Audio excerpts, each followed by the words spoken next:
Hello fellow Star Wars fans, my name is Starrapter and welcome to the channel. In this video I'm going to be talking about the flashbacks that happened in Obi Wan Kenobi episode 5 between Anakin and Obi-Wan and where they fall exactly in the timeline of Star Wars, which could surprise you, as well as their significance on the overall story of the Obi Wan Kenobi series. So before we get started, if you like this content and want to see more of it, make sure you go ahead and subscribe, as that's the best way to support me here on the channel. Getting into it, we will be talking, obviously, spoilers for episode 5 of Obi Wan Kenobi. So getting into it, we open up this episode and it was glorious because we get to see Anakin and Obi-Wan training on the Jedi Temple grounds on Coruscant. So at first glance, you might say that, oh, this is after the events of Attack of the Clones. But if you look closer, it is actually before the events of Attack of the Clones. We see that Jedi Padawan Anakin still has his Padawan braid, but he also has both hands, as well as his old lightsaber before it got chopped in half on the droid factory on Geonosis. So it's just a great nostalgia trip. It feels so cool to actually see 20 years later these actors reprise their roles from all the way back then. I don't know if they used some kind of CGI or some makeup, but Ewan McGregor looked great, Hayden Christensen looked great. It takes me all the way back to 2002. And let's talk about the significance of all this. Getting to see Jedi sparring. We haven't really seen anything like this in live action as far as the films or the TV. We've heard a lot about this from the various comics and novels from throughout the years. So it is really cool getting that inside look at what life is like between the Jedi Masters, Jedi Padawans, and how they train, because we get to see a lot of the relationship between Obi-Wan and Anakin in Attack of the Clones, but then we see them in Revenge of the Sith and they're already both Jedi Knights. They're no longer master and apprentice. So great to see that there. Also, looking at the actual, the whole flashback and seeing the significance of that as well with Vader.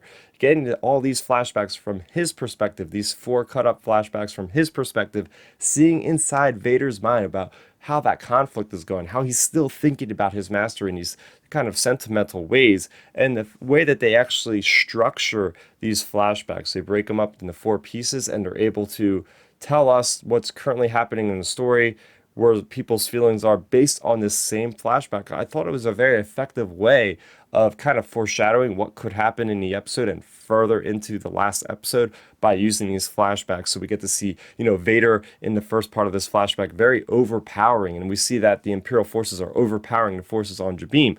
But by the end, the last flashback here, we see that Obi-Wan was disarmed.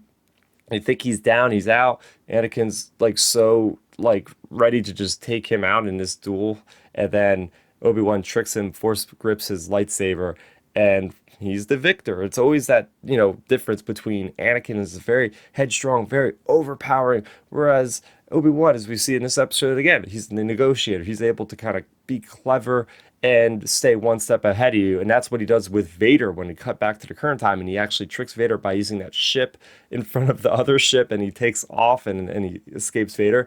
Same kind of thing here, and I love how that flashback really interweaved with the current storytelling. So what do you think about this flashback between Obi-Wan and Anakin? Was it everything you were hoping for? Maybe we'll still get some flashbacks in the 6th episode. Let me know in the comment section down below. For more on Star Wars, Obi-Wan Kenobi, and more on Star Wars in general, you're already in the right place. Make sure you go ahead and subscribe and hit that bell notification icon for more Star Wars content. That's going to do it for me, Starrapter. Thank you so much for watching, and may the Force be with you always. Thanks for checking out the video. Please hit that thumbs up symbol. It helps me know that I'm making content that you guys enjoy. And if you enjoyed this video, I also include 2 videos down below you guys should check out. And please consider subscribing to this channel. It helps support me and it notifies you guys of when I get new videos up on the channel. You can also contact me on Twitter, Facebook, and Instagram at Starrapter.